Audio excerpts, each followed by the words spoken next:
Feminist, a person who believes in the social, political, and economic equality of the sexes.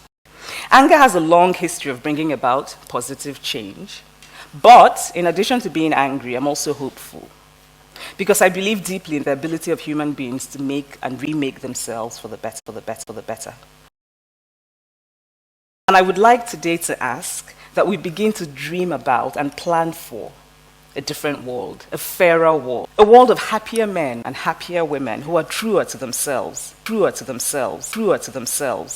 And this is how to start. We must raise our daughters differently. We must also raise our sons differently.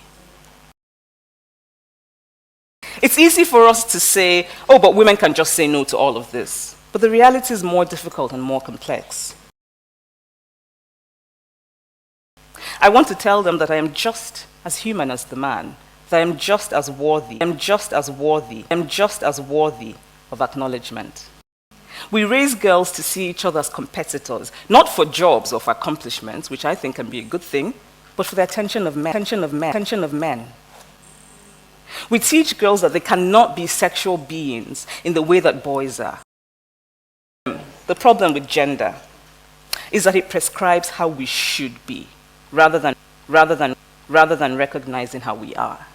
Some people will say that a woman being subordinate to a man is our culture. But culture is constantly changing.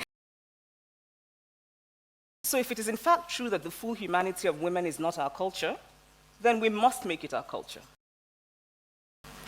We teach girls shame. Close your legs, cover yourself. We make them feel as though by being born female, they're already guilty of something. And so girls grow up to be women who cannot say they have desire. They grow up to be women who silence themselves.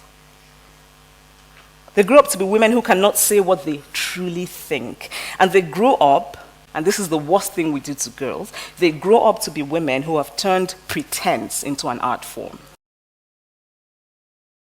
We teach them to mask their true selves. We teach them to mask their true selves.